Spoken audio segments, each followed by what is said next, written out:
Trump గారు United nations general అసెంబ్లీలో ఏవైతే మాట్లాడారో అదంతా నేను మీకు క్లియర్గా ఎక్స్ప్లెయిన్ చేస్తాను.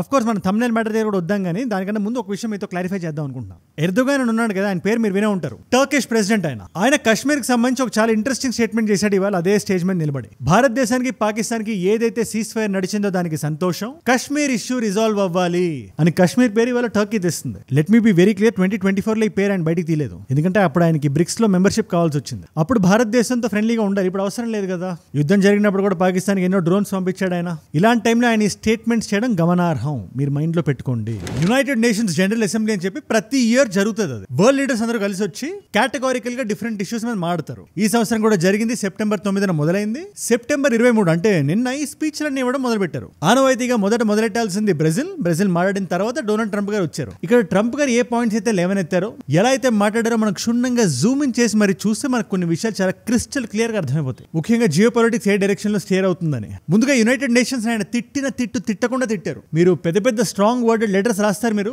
మీ వల్ల ఏ ఒక్క యుద్ధమైనా ఆగిందా? మీ పాలసీల వల్ల మైగ్రేషన్ జరిగిపోతుంది, యూరోప్ లోకి అమెరికాలోకి జనాలు వచ్చేస్తున్నారు, దానివల్ల ఉద్యోగాలు పోతున్నాయి, ఇక్కడ ఎస్కలేటర్ బాగాలేదు, టెలిప్రాంప్టర్ పనిచేయట్లేదు అని చెప్పి ఎగ్జాంపుల్స్ తీసుకొని మరి ఆయన పక్క యునైటెడ్ నేషన్స్ ఏ స్టేజ్ మీద అయితే ఆయన నిలబడ్డారో దాన్నే తిడుతూ, What is the purpose of the United Nations? The UN has such tremendous potential.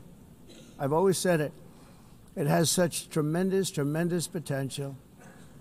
But it's not even coming close to living up to that potential. ఇంకో పక్క నేను ఆపాను 7 యుద్ధాలని ఆయన ప్రతిసారి చెప్తుంటారు కదా. ఈ Cambodia, Thailand, Armenia, Azerbaijan, Armenia ఆయన Albania అని పిలుస్తుంటాడు. ఈసారి కొంచెం కరెక్ట్ గానే చెప్తూ ఇజ్రాయెల్ ఇరాన్ యుద్ధం, కాంగో యుద్ధం అని పేర్లని ఆయన చెప్తూ భారతదేశం పాకిస్తాన్ పేరు కూడా ఈసారి మళ్ళీ చెప్పాడు ఆయన. ఆ యుద్ధాన్ని కూడా నేనే ఆపాను అన్నాడు. సరే, ఇందులో కొత్త ఉంది. I ended 7 wars, and Pakistan and India, Israel and Iran. ఆయనకు మూడు వచ్చినప్పుడల్లా మాడుతుంటాడు. బట్ ఇక్కడ అసలు మ్యాటర్ ఏంటంటే, నేను కుర్చీ ఎక్కక ముందు వీటిలన్నీ యుద్ధాలు కానీ నాకు మోస్ట్ సింపుల్ యుద్ధం నాకు యుక్రెయిన్ రష్యా అనిపించింది. నాకు పుతిన్ గారు చాలా మంచి ఫ్రెండ్ కాబట్టి, కాకపోతే నేను దాన్ని ఆపలేకపోయి నేను చెప్పినాడు వారం రోజుల్లో. దానికి కారణం నేను కాదు, నాకన్నా ముందు కుర్చీలో కూర్చున్న వ్యక్తి నేనే. కానీ ఆ టైంలో ప్రెసిడెంట్ గా ఉండుంటే అసలు యుద్ధమే మొదలయ్యేది కాదు అని ఒక పక్క మాడుతూ ఈ క్లైమేట్ చేంజ్ ఇదంతా ఉంటుంది కదా, ప్రపంచంలోనే that is the greatest con job, దాన్ని ఫ్రాడ్ అంటున్నాడు ఆయన. It's the greatest con job ever perpetrated on the world, in my opinion. Climate change, no matter what happens, you're involved. Simple గా అందరికీ అర్థమైనా చెప్పండి, దాన్ని ఫ్రాడ్ అంటున్నాడు ఆయన. సరే, అక్కడతో ఊరుకున్నారా? అన్ని దేశాలు బార్డర్స్ అన్ని క్లోజ్ చేసుకుని ఉండాలి. ఇలీగల్ ఇమిగ్రేషన్ కాదు, లీగల్ ఇమిగ్రేషన్ కూడా మనం బిగించాలి. ఇలాంటి మైగ్రేషన్ మనం అలౌ చేయడం వల్ల మన దేశాన్ని మనం డిస్ట్రాయ్ చేసేస్తున్నాం. లాస్ట్ లో కీచిన బొమ్మల గాజా యుద్ధాన్ని కూడా నేను ఆపేయగలుగుతా అని చెప్పి ఆయన రకరకాల లెవెల్స్ లో మాట్లాడారు ఆయన. See I tell you what, Trump గారు మాట్లాడినప్పుడు ఎప్పుడు ఆయన ఫేస్ వాల్యూలో ఆయన చెప్పిన మాటలు మనం తీసుకోకూడదు, కానీ ఆయన ఏ లైన్ లో వెళ్తున్నారో ఆ డైరెక్షన్ మనం చూస్తే కొంచెం ఫ్యూచర్ మనకు అర్థం అవుతుంది. దాంట్లో one of the biggest examples is H1B. ఈ H1B వీసాలకు సంబంధించి ఆయన ట్యాక్ అవ్వబోతున్నారని చెప్పి నేనే మనం ఆడుకున్నాం. ఇన్ఫాక్ట్ ఆయన అయిపోయారని చెప్పి రిపోర్ట్స్ మనకు బయటకు వస్తున్నాయి. డాక్టర్స్ వీళ్ళందరూ ఉంటారు కదా, మన భారతదేశం నుంచి వచ్చిన ఈ డాక్టర్స్ ని, హెల్త్ కేర్ వర్కర్స్ ని ఎగ్జామ్ట్ చేస్తారని చెప్పి ఒక టాక్ నడుస్తుంది. ఇన్ఫాక్ట్ అది రిపోర్ట్స్ అది అమెరికన్ న్యూస్ ఛానల్స్ లో కూడా వస్తున్నాయి. నిజంగా కానీ అది ఆయన చేస్తున్నారంటే దాని అర్థం ఏంటి? ఎక్కడో లోపల కొంచెం భయం పట్టుకుందని. ఫర్ ఎగ్జాంపుల్, రేపు పొద్దున్న ఇదే హాస్పిటల్స్ చేతులు ఎత్తేసి అనుకోండి, మాకు $1,00,000 కట్టే ఉద్దేశం లేదు, మాకు అన్ని డాక్టర్లు అవసరం లేదు అని చెప్పి డాక్టర్ లేకపోతే అదే కాంపిటెన్స్ అక్కడ అమెరికాలో కానీ, లేకపోతే అదే నంబర్స్ లో, నేను అనేది వాల్యూమ్ లో జనాల ప్రాణాలు పోతే వాళ్ళందరూ ట్రంప్ గారి మీద వస్తారు కాబట్టి దాన్ని తీసి అలా పక్కన పెట్టినా, ఇదే H1B సిస్టమ్ లో, లాటరీ సిస్టమ్ లో అసలు ఎత్తేద్దాం మనం. హై పేయింగ్ జాబ్స్ కి ఎక్కువ ఛాన్సులు ఇచ్చి ఎవరైతే గ్రాస్ రూట్ లెవెల్ వర్కర్స్ ఉంటారో వాళ్ళని అలా ఏరి పారేద్దాం అని ఓవెల్ ఆఫీస్ లో డిస్కషన్ నడుస్తున్నాయి. దాని గురించి మనం ఇవాళ మాట్లాడాలి. ఇక్కడ మన వాళ్ళు ఎంతమంది అక్కడ ఉన్నారో తెలుసా మీకు? సెలెక్ట్ అయ్యే వాళ్ళు 85,000 మంది, కానీ అప్లై చేసే వాళ్ళు 5 లక్షల మంది ఇదే H1B వీసా కోసం. అందులో 70% మనమే. మనం మాడకపోతే ఎలా? ప్లస్ కేటగారికల్ గా భారతదేశాన్ని రెచ్చగొట్టేలా మాడడం వల్ల ఇవాళ ఏం జరుగుతుందో తెలుసా? టెక్సస్ లో మన ఆంజనేయ స్వామి విగ్రహం ఒకటి ఉంది, అక్కడ రాముల వారి గుడి బయట పెట్టారు. False statue of a fake god అని చెప్పి వాళ్ళు ఒక రిపబ్లికన్ లీడర్ మాట్లాడు, మొహం పగల కొట్టేవాడు లేక. ఇప్పుడు నేను ఒకటే మాట చెప్దాం అనుకుంటున్నా. నేను ఒకటే బిలీవ్ చేస్తా, ఏ మతాన్నైనా ఎవరు కించపరచకూడదు. అది క్రైస్తవ మతమైనా, హిందూ మతమైనా, ఇస్లాం మతమైనా. ఇవాళ మన భారతీయుల పట్ల మీరు ఈ విద్వేషాన్ని నింపడం వల్ల మన వాళ్ళు అక్కడ ఎంతమంది ఉన్నారు తెలుసా? 4.5 మిలియన్ పీపుల్, ఇండియన్ అమెరికన్స్. ఎన్నో ఆశలతో, ఎన్నో హోప్స్ అక్కడికి వెళ్ళి వాళ్ళు బ్రతుకుతున్నారు. అందులో చాలా మంది రిగ్రెట్ కూడా అవుతుంటారు, ఏంటి దేశం అయిపోయింది, ఏంటి మా పరిస్థితి అని. But let me be very clear, ఈ ఆంజనేయ స్వామి విషయం కూడా మనం వివరంగా మాట్లాడాలి. అది ఎక్కడి నుంచి వస్తుంది? వాళ్ళ గవర్నమెంట్ నుంచి ఇండాక్ట్రినేట్ అవుతుంది. అది వాళ్ళు వేస్తున్న ట్వీట్స్ లోనే మతం ఉంది. దాన్ని బ్రేక్ డౌన్ చేసి నేను వాళ్ళు వివరించాల్సిన విషయం ఎంతైనా ఉంది. It's very important. అండ్ ఇలాంటి ఇంపార్టెంట్ వీడియోస్ నా సైడ్ నుంచి మీకు రోజు ఒకటి వస్తుంది. ఎవ్రీ సింగిల్ డే మనకి లోకల్ ఇష్యూస్ నుంచి ఇలాంటి ఇంటర్నేషనల్ జియో పాలిటిక్స్ వరకు మన మన చుట్టూ ఏం జరిగినా అందరికీ అర్థమయ్యే విధంగా ఒక 10-15 నిమిషాలు వీడియో చేసి మీ ముందు పెట్టేస్తాం. మీరు చాలా మంది చూస్తున్నారు, ఒక నాలెడ్జ్ పిల్ల కన్జ్యూమ్ చేస్తున్నారు. దానివల్ల ఎంత మంది కొత్త వాళ్ళకి రీచ్ అవుతుందో తెలుసా? ఈ videos on daily basis just ఒక 15 నిమిషాలు నాకు కేటాయించడం వల్ల. అలాంటి కొత్త వాళ్ళు కానీ మీరు కానీ ఉండుంటే, ఈ వీడియో కానీ నా మొదటి వీడియో మీద అయి ఉంటే జస్ట్ కింద కనబడే సబ్స్క్రైబ్ బటన్ నొక్కి పెట్టేసుకోండి. రోజు నేను వీడియో పెట్టగానే మీ దాకా వచ్చేస్తుంది.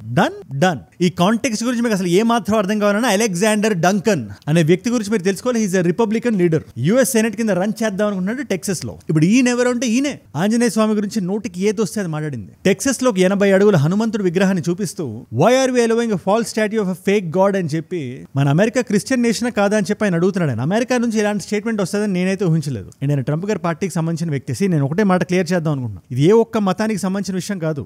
అమెరికా లాంటి దేశంలో అయినా, భారతదేశం లాంటి దేశంలో అయినా ఎవరికైనా ఏ మతాన్ని అయినా ఫాలో అయ్యే అధికారం ఉంది. ఇన్ఫాక్ట్ మన భారతదేశంలో చాలా మంది క్రైస్తవులు ఉన్నారు. యేసు ప్రభు విగ్రహాలు ఉన్నాయి. తప్పెందుకు అవుతుంది? అది ఎవరి మతాన్ని వాళ్ళు ఫాలో అవడం తప్పేలా అవుతుంది? అండ్ అలాంటి దేశం కదా అమెరికా కూడా. మనకు బిగినింగ్ నుంచి అమెరికా ఇస్ క్రిస్టియన్ నేషన్ అని చెప్తూ రాలేదు కదా. ఇవాళ రోజున మన వాళ్ళు అక్కడ ఉండి మన మతాన్ని వాళ్ళు ఫాలో అవుతుంటే దాని మీద ఎలక్టెడ్ లీడర్స్ కామెంట్ చేస్తున్నారు. అండ్ ఆ పోస్ట్ కింద వాళ్ళు కామెంట్స్ చేసినా కూడా ఎంత విద్వేషాన్ని వాళ్ళు రెచ్చగొడుతున్నారో మీకు అర్థమవుతుంది. అసలు ఇది ఎక్కడి నుంచి వస్తుంది, ఎందుకు వస్తుందని మనం కొద్దిగా జూమ్ అవుట్ చేసి చూసినా కూడా అది సిస్టమ్ నుంచి వస్తుందని మనకు క్లియర్ గా అర్థమైపోతుంది. నేను నమ్మట్లేదా? వైట్ హౌస్ నుంచి వచ్చిన అఫీషియల్ ట్వీట్, అదే ఎక్స్ పోస్ట్ ఒకసారి మీరు చూడండి. Borders, law and order, religion లేకపోతే ఒక దేశం ఉండదు. Borders okay, law and order okay, religion ఎక్కడి నుంచి వచ్చిందని చెప్పి కింద పోస్ట్ అనే రాస్తున్నారు. దానికన్నా ఇంపార్టెంట్ గా చర్చ్ ని, స్టేట్ ని సెపరేట్ చేసి చూడాలని చెప్పి అమెరికన్ రాజ్యాంగంలో ఉంది. దాన్ని పాయింట్అవుట్ చేస్తే ఒక సెక్ట్ ఆఫ్ పీపుల్ ఉన్నా, ఇంకొక సెక్ట్ ఉన్నారు. మీరు చెప్పింది కరెక్టే, డిక్లేర్ చేసేయండి America is a Christian nation అని.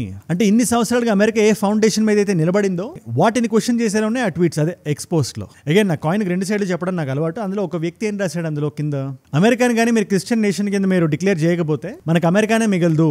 మనకి జరుగుతున్న మాస్ మైగ్రేషన్ మీరు చూసినా, ఇల్లీగల్ ఇమిగ్రేషన్ మీరు గ్రహించినా, it's just a matter of time కాబట్టి మనం ఇప్పటి నుంచి అనౌన్స్ చేయాలి అని ఒక వ్యక్తి రాస్తున్నాడు. అగైన్ మన దేశం కాకుండా ఏ దేశం అయినా my point of view is that of a spectator. నేను చూస్తా అండ్ ఆ పాయింట్ ఆఫ్ వ్యూ మీ ముందు పెడతా, దట్స్ ఇట్. బట్ ఆంజనేయ స్వామిని అనడం కానీ, ఆ గుడికి సంబంధించి ఏది పడితే అది మాట్లాడడం కానీ తప్పు.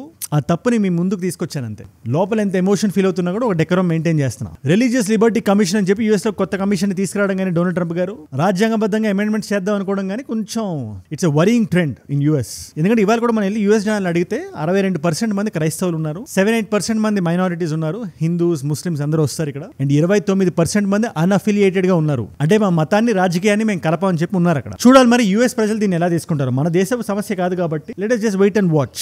ఎందుకంటే యూఎస్ యాటిట్యూడ్ నాకు చాలా ఫనీ అనిపిస్తుంటది. యోగాలకి చాలా ఇష్టం, వాళ్ళకి అద్భుతంగా చేస్తారు, బాడీ చాలా రిలాక్స్ అవుతుంటది, షేప్ లోకి వస్తారు, మెంటల్ హెల్త్ ఇంప్రూవ్ అవుతుంది. కానీ దాన్ని కేటగారికల్ గా మీరు హిందూయిజం సెపరేట్ చేసి దానికి రకరకాల పేర్లు పెట్టి, వైవిధ్యభరితమైన పేర్లు పెట్టి వాళ్ళు ప్రాక్టీస్ చేస్తుంటారు. వాళ్ళు అంటే మోస్ట్ సెలెక్టివ్ హిపోక్రసీ అని నాకు అనిపిస్తుంటది అంతే.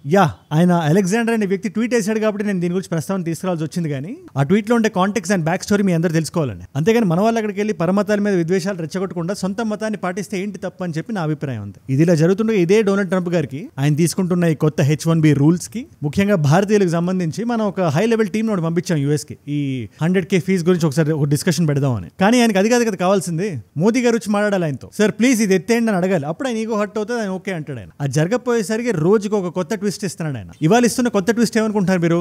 లాటరీ సిస్టమ్ ఎత్తేద్దాం అని చెప్పి ఆయన ప్రపోజల్ పెట్టాడు ఈ H1B వీసాలకి. అంటే మీ అందరికి అర్థమైనా చెప్పాలంటే ఇప్పుడు దాకా ఎలా ఉంది, 85,000 H1B వీసాని ప్రతి సంవత్సరం తీసుకుంటారు. అందులో 65,000 మంది జనరల్ కేటగిరీలో, 20,000 మంది అక్కడ ఎవరైతే చదివారో స్టూడెంట్స్ ఉన్నారో వాళ్ళకి. 85,000 సప్లై. డిమాండ్ మనకు 5 లక్షలు ఉంది. ప్రపంచ వ్యాప్తంగా ముఖ్యంగా ఇండియన్స్ లేండి 5 లక్షల మంది ఎవ్రీ ఇయర్ అప్లై చేస్తారు. ఇందు నుంచి 85,000 మంది అంటే ప్రతి 6గురిలో ఒకరిని సెలెక్ట్ చేయాలి లెక్క ప్రకారం. అది ఎవరైనా ఉండొచ్చు, ఏ లెవెల్ జాబ్ అయినా చేస్తుండొచ్చు. లో లెవెల్ నుంచి హై లెవెల్ వరకు అది లాటరీలో తీస్తారు. అది లేదు అలా లాటరీలు తీయదు మీరు. గ్రాస్ రూట్ లెవెల్లో మన వాళ్ళే ఉన్నారు కదా, మనకి భారతీయులకి ఎందుకు ఉద్యోగాలు ఇవ్వడం, హై లెవెల్ జాబ్స్ వాళ్ళకి మాత్రం మీరు డైరెక్ట్ గా సెలెక్ట్ చేయండి, వాళ్ళకి ఛాన్సెస్ పెంచండి, వీళ్ళ ఛాన్సెస్ తగ్గించండి. అంటే చెప్పినంత ఈజీ కాదు. ఆ లెవెల్ అల్గోరిథంలు అవి పెట్టి 4 tiers ఉంటాయి. Tier 1 అంటే బేసిక్ జాబ్స్, దానికన్నా ఇంకొంచెం ఎక్కువ జీతాలు వస్తే Tier 2, ఇంకా ఎక్కువ వస్తే Tier 3, బీభత్సంగా వస్తే Tier 4. అంటే కంపెనీ లీడ్ చేసే పొజిషన్స్ లో ఆల్మోస్ట్ ఉండగలిగితే టాప్ బ్రాస్ లీడర్షిప్ అంటారు కదా, ఆ లెవెల్లో ఉంటే లెవెల్ 4. ఇప్పుడు లెవెల్ 4 ఉండేవన్నీ సెపరేట్ గా మీరు పెట్టండి, దాని నుంచి మీరు తీయండి. దానివల్ల వీళ్ళ ఛాన్సులు పెరుగుతాయి, వీళ్ళందరినీ పెంచడం వల్ల వీళ్ళ ఛాన్సులు ఇంకా తగ్గుతాయి. అందరికీ అర్థమయ్యేలా చెప్పాలంటే వీళ్ళలో ఒక 10 మందిలో ఒకటికి వస్తే వాళ్ళలో 3లో ఒకటికి వచ్చేలాగా అని కొత్త ప్రపోజల్ పెట్టారు. దీని గురించి మీరేమంటారు? ఒక సగటు వ్యక్తిగా, ముఖ్యంగా అమెరికాలో బ్రతుకుతున్న వ్యక్తిగా వాట్ ఈస్ యువర్ ఫీలింగ్? ఇది ఇలా చేయడం కరెక్ట్ అంటారా, బెటరా లేకపోతే general lottery system is better? ఎందుకంటే నేషనాలిటీ యాక్ట్ అని ఒకటి ఉంది. రాజ్యాంగబద్ధంగా ఎవరైతే లీగల్ గా మైగ్రేట్ అవుతున్నారో ఆ ఇమిగ్రెంట్స్ కి లాటరీ పరంగానే మనం వసతులు కల్పించాలి అని ఒక రూల్ ఉంది. ఆ రూల్ ఉల్లంఘించాలి. ఇప్పుడు అగైన్ ఈ ట్రంప్ గారు ఉంటున్న ఈ 3 year టర్మ్ ఏదైతే ఉందో ఆయన మొత్తం మాక్సిమం మార్చేద్దామని ఫిక్స్ అయిపోయారు. ఆయనకి ఏవైతే ఐడియాలజీస్ ఉన్నాయో క్లైమేట్ చేంజ్ కి సంబంధించి, ఇల్లీగల్ ఇమిగ్రేషన్ కి సంబంధించి, జెండర్ రైట్స్ కి సంబంధించి, యుద్ధాలకు సంబంధించి ఏ విషయమైనా అవనివ్వండి, ఆయన ఏదైతే మైండ్ లో బ్లైండ్ గా ఫిక్స్ అయ్యాడో దాన్ని ఫండమెంటల్ గా మార్చేద్దామని ఫిక్స్ అయ్యాడు ఆయన. అందుకని మన పీయూష్ గోయల్ గారు కూడా దీని మీద రెస్పాండ్ అవుతూ H1 బిల్ మీద స్పెసిఫిక్ గా మన ఇండియన్ టాలెంట్ చూసి వీళ్ళు భయపడుతున్నారు కాబట్టి ఈ $1,00,000 ఫైన్ వేశారు అని ఒక ఆర్టికల్ ఒకటి వచ్చింది అమెరికన్ న్యూస్ పేపర్స్ లో. అది ఈయన అన్న మాట వాళ్ళు పబ్లిష్ చేస్తే కింద మీరు కామెంట్స్ చూడాలి. జనరల్ గా అమెరికన్స్ ఏం ఫీల్ అవుతున్నారని, ముఖ్యంగా Trump MAGA supporters, they are very clear. మీరు అపోహలో ఉంటున్నారు, మీరు మీ టాలెంట్ చూసి మేమేం భయపడట్లేదు, మీరు మాకు చీప్ గా వస్తున్నారు కాబట్టి మీకు ఎక్కువ ఆప్షన్స్ ఉన్నాయి, కానీ అంతకుమించి ఇక్కడ ఏం లేదు, అదే టాలెంట్ మాకు కూడా ఉందని చెప్పి వాళ్ళు అంటున్నారు. ఇది కూడా డిబేటబుల్. ఏ కంపెనీకైనా అదే స్థాయి పని మీరు గుర్తించుకోండి, అదే స్థాయి పని, అదే ఇంటెలెక్ట్ ఉండే పని, ఐక్యూ ఎక్కువ ఉండే పని తక్కువ అమౌంట్ కి ఒకరు చేస్తారంటే ఏ కంపెనీ అయినా ఎక్కువ ఇచ్చేవాడి దగ్గరికి ఎందుకు వెళ్తుంది? దాన్ని బ్యాలెన్స్ చేసే ప్రయత్నం చేస్తుంది యూఎస్ఏ ఇండైరెక్ట్ గా. ఇక్కడ ఈ $1,00,000 ఫైన్ పెట్టి, అంటే మనకి 90 లక్షలు మన ఇండియన్ రూపీస్ లో మనం కన్వర్ట్ చేసి కానీ ఒకవేళ చూడగలిగితే, చెప్తున్నాను కదా యూఎస్ ఇప్పుడు ఏ స్టేజ్ లో ఉందంటే ట్రంప్ గారు వచ్చి ఆ యునైటెడ్ నేషన్స్ జనరల్ అసెంబ్లీలో నిలబడి స్టేజ్ ఎక్కి జనాల్ని చూస్తూ ఇండియా పాకిస్తాన్ నేనే ఆపాను, ఇండియా రష్యా ఆయిల్ కొనేస్తుంది, అందుకని టారిఫ్లు విధించాను, ఇక్కడతో ఆగను, ఇంకా విధిస్తాను, యూఎస్ నుంచి కొండ ఆపేదాకా విధిస్తానని చెప్పి భారతదేశాన్ని భయపెడతారని చైనా మీద ఎటువంటి యాక్షన్ తీసుకోరు. ఇదే యునైటెడ్ నేషన్స్ జనరల్ అసెంబ్లీలో మన జయశంకర్ గారిని కలిసిన మార్కో రూబియో ఒక ట్వీట్ వేస్తాడు ఆయన, అదే ఎక్స్పోజ్. భారతదేశం మాకు ఒక strategic partner, we're working on it, energy మీద కానీ, ఫుడ్ మీద కానీ, ఫార్మస్యూటికల్స్ మీద కానీ మేము వర్క్ చేస్తున్నాం అని చెప్పి ఆయన అంటున్నాడు. ఈ ఫార్మస్యూటికల్స్ అనే పదం కొంచెం నాకు భయం ఎందుకు వేస్తుందంటే, ప్రస్తుతం ఇప్పటిదాకా టారిఫ్ లో 50% మన భారతదేశం మీద ఉన్న, ప్రపంచంలోనే ఉండే అన్ని దేశాల కన్నా భారతదేశం మీద ఎక్కువ ఉన్నా కూడా బ్రెజిల్ తో సరి సమానంగా ఉన్నాం మనం. ఇప్పుడు ఫార్మస్యూటికల్స్ మీద అంత ట్యాక్స్ లేదు, ఎందుకంటే అది మోస్ట్ ఇంపార్టెంట్ కమోడిటీ, అది మనం చాలా వరకు ఎక్స్పోర్ట్ చేస్తాం. And America is an importing nation, ఇప్పటిదాకా వేయలేదు టారిఫ్, కానీ రేపు పొద్దున కానీ ఇంకా మనం కార్నర్ చేద్దామని కానీ ఫార్మస్యూటికల్స్ మీద వేస్తే ఇండియన్ వాళ్ళు చాలా లైట్ తీసుకుంటారని చెప్పి మనం డెడ్యూస్ చేసేయచ్చు. మనం ఆగి చూసాం, చాలా వరకు ఆగి మనం చూస్తున్నాం. మనం as a government we have taken that stand, but ఎంతవరకు ఆగగలుగుతాం అని చెప్పి మనల్ని మనం ఒకసారి ఇంట్రోస్పెక్ట్ చేసుకోవాలని చెప్పి నేను భావిస్తున్నాను. మీరు ఒక్కసారి బెకా కానీ కొమ్కాసా కానీ యూఎస్ ఇండియా సైన్ చేసిన ఒక అగ్రిమెంట్ మీద మీరు ఒక స్టాండ్ తీసుకోండి. మన ఇండియా కానీ ఆ స్టాండ్ కానీ మనం తీసుకుంటే అప్పుడు అమెరికా ఎలా రియాక్ట్ అవుతుంది మనం చూద్దాం. లేకపోతే మనం తెగేదాకా లాగుదాం అనే వాళ్ళు ఉన్నారని నాకు అర్థమైంది. ఇన్ఫాక్ట్ ఈ హాస్టిలిటీ ఏదైతే ఉందో పాకిస్తాన్కి చాలా పెద్ద వరంలా మారింది. ఇవాళ ఇదే సెల్ఫ్ గోల్ క్వాజా ఉన్నాడు కదా, ఆయన గుర్తున్నాడుగా మీకు, ఆపరేషన్ సింధూర్ నుంచి ఈ షోలో ఆయన పేరు మనం పదే తీసుకొస్తున్నాం. ఎందుకు? ఛాన్స్ దొరికినప్పుడల్లా ఏదో ఒకటి వాగుతూనే ఉంటాడు. ఇవాళ అలా పాకిస్తాన్ న్యూస్ పేపర్లో ఒక న్యూస్ ఛానల్తో ఆయన మాట్లాడుతూ అక్కడ ఇంటర్వ్యూర్ అడిగిన ప్రశ్నకు సమాధానం చెప్తూ ఈ సౌదీ అరేబియా పాకిస్తాన్ డీల్ ఏదైతే డిఫెన్స్ ప్యాక్ట్ ఏదైతే ఉందో దాంట్లో న్యూక్లియర్ ఆయుధాలు కూడా ఇంక్లూడెడ్ అయినా అంటే ఎస్ దే ఆర్ ఇంక్లూడెడ్. రేపు పొద్దున సౌదీకి అవసరం పడితే న్యూక్లియర్ ఆయుధాలు కూడా మేము పంపించడం మేము వెనకాడం అంటున్నాడు ఆయన. Coming in this hour, Pakistan's Defence Minister Khwaja Asif has given a conflicting statement on whether the country's nuclear capability will be made available to Saudi Arabia for battle. He also said what we have and the capabilities we possess will be made available to Saudi Arabia according to this agreement. However, ఇది ఇండియాకి చాలా alarming signal. ఇది Pakistan nuclear ఆయుధాలు ఎందుకున్నాయంటే that's a different debate, దాని మీద separate video చేయాలి. But ఉన్నాయి. పాకిస్తాన్ కన్నా ఎక్కువ డబ్బులు ఉన్న దేశాలున్నా, పలుకుబడి ఉన్న దేశాలున్నా, ఇంటర్నేషనల్ గా సేమ్ ఉండే దేశాలున్నా, పాకిస్తాన్కి న్యూక్లియర్ ఆయుధాలు ఉండడం వల్ల ప్రపంచం పాకిస్తాన్ కొంచెం సీరియస్ గా తీసుకుంటుంది. ఎలా అయితే నార్త్ కొరియాని తీసుకుంటుందో ఈ రెండు దేశాలకు ఉన్నాయి కాబట్టి. ఇప్పుడు అవే న్యూక్లియర్ ఆయుధాలు మేము సౌదీ చేతిలో పెడతా ఉంటే ఇరాన్ ఊరుకుంటుందా? మీరు ఒక్కసారి గ్లోబల్ జియో పాలిటిక్స్ చూడండి. సౌదీ ఇస్ ఏ యుఎస్ వసాల్, కానీ యుఎస్ సౌదీకి ఎప్పుడు న్యూక్లియర్ ఆయుధాలు అలాంటివి ఇవ్వదు, అలాంటి పిచ్చి పనులు చేయదు. ఇప్పుడు సౌదీ పాకిస్తాన్ కలిసాయి. ఎందుకు? పాకిస్తాన్ అమెరికా ముందు రుమాల్ పరిచేసింది కాబట్టి, అమెరికాని ఇంప్రెస్ చేయడానికి సౌదీతో ఒక డీల్ సైన్ చేసింది. ఇరాన్ కి అమెరికాకి ఇప్పుడు పడట్లేదు. దానికి కారణం ఏంటి? ఇరాన్ ఒక న్యూక్లియర్ ఫెసిలిటీలో న్యూక్లియర్ ఆయుధాలు తయారు చేస్తుందని చెప్పి వాళ్ళ భయం. ఇరాన్ పక్కనే సౌదీ ఉంది. ఇప్పుడు ఈ సౌదీకి పాకిస్తాన్ కు ఉండే న్యూక్లియర్ ఆయుధాలు కానీ ఉంటే ఇరాన్ రెండు విషయాలు ఇమీడియట్ గా చేస్తుంది. ఫస్ట్ వెళ్ళి పాకిస్తాన్ లాగిపెట్టి డిప్ప మీద కొడుతుంది. రెండోది వాళ్ళ న్యూక్లియర్ ప్రోగ్రామ్ ఏదైతే ఉందో దాన్ని ఇదర్ స్ట్రెంథన్ చేస్తుంది, లేదా రష్యా నుంచి ఇదే ఆయుధాలు తెచ్చుకుంటుంది. ఇలా తెచ్చుకుంటే అమెరికా ఊరుకుంటుందా? ఏదైతే యుద్ధం చేద్దాం అనుకుంటుందో ఇరాన్తో దాన్ని ఫాస్ట్ ట్రాక్ చేస్తుంది. ఇప్పుడు ఇదంతా జరుగుతుంటే ఇజ్రాయెల్ ఊరుకుంటుందా? అసలు ఇదంతా మొదలుపెట్టిందే ఇజ్రాయెల్ కాబట్టి ఇజ్రాయెల్ వెళ్ళి సౌదీని గెలుక్కుంటుంది. సౌదీని గెలుక్కుంటే పాకిస్తాన్ వస్తుంది. ఇజ్రాయెల్ భారతదేశాన్ని అడిగే ఛాన్స్ ఉంది. ఇలాంటి టైంలో భారతదేశం ఒక సందిగ్ధ స్థితిలో పడుతుంది. ఎందుకంటే మనకి ఇరాన్ కూడా ఒకటే, ఇజ్రాయెల్ లాగే. అండ్ ఇజ్రాయెల్ ప్రతి ఒక్క కంట్రీతో గొడవ పెట్టుకుంటుంటుంది. అలాంటి ఇజ్రాయెల్తో భారతదేశం కలిసి యుద్ధం చేయడం కరెక్ట్ కదా. కలిసి ఉండడం కరెక్టేనేమో, కానీ కలిసి యుద్ధం చేయడం ఎంతవరకు కరెక్టో మిమ్మల్ని అడుగుతున్నాను నేను. ఇప్పుడు ఇదంతా జరిగింది కదా, దీన్ని మొత్తం మనం బ్యాక్ ట్రాక్ చేసి చూస్తే అదే పాకిస్తాన్ ఉంటుంది. ఈ మొత్తం దరిద్రానికి కేర్ ఆఫ్ అడ్రస్ పాకిస్తాన్. ఆ పాకిస్తాన్ తీసుకున్న డెసిషన్ సెల్ఫ్ గోల్ క్వాజా ఇస్తున్న ఆ స్టేట్మెంట్ న్యూక్లియర్ ఆయుధాలకు సంబంధించి. రేపు పొద్దున్న పాకిస్తాన్ బార్డర్ దాటొచ్చి మరో పెహల్గాం సంఘటన లాంటిది ఒకవేళ చేద్దాం అనుకుంటే దేవుడు దయవల్ల అలాంటిది జరగకూడదు, కానీ అలాంటిది ఒకవేళ చేస్తే భారతదేశం సౌదీతో వెళ్ళి మాట్లాడే పరిస్థితి వస్తుంది, అడగాల్సిన పరిస్థితి వస్తుంది. చూడండి, నేను పాకిస్తాన్ మీద ఏం చేయట్లేదు, ఆ ఉగ్రవాదుల మీద చేస్తున్నాం అని చెప్పి సంజాయిషి చెప్పాల్సిన అవసరం వస్తుంది. అది మనకు అవసరమా? అఫ్ కోర్స్ సౌదీ అర్థం చేసుకొని డిమాండ్ కూడా పెట్టే అవకాశం ఉంది. మీరు రష్యా నుంచి కొంటున్నారు కదా ఆయిల్, మీరు అక్కడ నుంచి కొనదు, మా నుంచి కొనండి అని చెప్తుంది. అప్పుడు మనం ఇక్కడ ఎక్కువ బిజినెస్ లింక్ పెట్టుకోవాలి. ఇక్కడ పెట్టుకుంటున్నాం అంటే యూఎస్ పెట్టుకుంటున్నట్టే. యూఎస్ ఇప్పుడు మనతో హాస్టైల్ గా ఉంది. మీకు అర్థమవుతుందా ఎంత కాంప్లెక్స్ గా ఉందో ఈ జియో పొలిటికల్ సిచ్యువేషన్ మొత్తం? అండ్ ఇదేదో నేను చెప్తున్న మాట కూడా కాదు, యాన్ బ్రెమర్ అని చెప్పి ఆయన ఒక జియో పొలిటికల్ అనలిస్ట్. ఆయన హీ వాస్ వెరీ క్లియర్. ఈ డిఫెన్స్ ప్యాక్ట్ ఏదైతే ఉందో మీరు దీన్ని ఈజీగా తీసుకోకుండా it can change life for India అంటున్నాడు ఆయన. ఇప్పుడు ఇంత గోల్ ఇక్కడ నడుస్తుంటే అమెరికాకి బగ్రామ్ ఎయిర్ బేస్ కావాలి. ఫస్ట్ ఆఫ్ ఆల్ చాలా పెద్ద ఎయిర్ బేస్ అది. అండ్ 2021 లో వదిలేయాల్సి వచ్చింది తాలిబాన్ టేక్ ఓవర్ చేసినప్పుడు. దేశాల పేర్లు కూడా సరిగ్గా గుర్తుండని ట్రంప్ గారు అర్మేనియన్, అల్బేనియా అంటాడు, భూటాన్, భటన్ అంటాడు. ఆయన ఇష్టమైంది. అలాంటి వ్యక్తి బగ్రామ్ ఎయిర్ బేస్ లో ఇంచు గుర్తుపెట్టుకుంటున్నాడు అంటే దానికి అర్థం ఏంటి? He was very serious. In fact last week ఇదే టైంకి ఆయన యూకేలో కూడా అన్నాడు, మేము వెళ్తున్నాం, ఇది బ్రేకింగ్ న్యూస్ మీకు అని. We keep Bagram, the big air base, one of the biggest air bases in the world. We gave it to him for nothing. We're trying to get it back, by the way.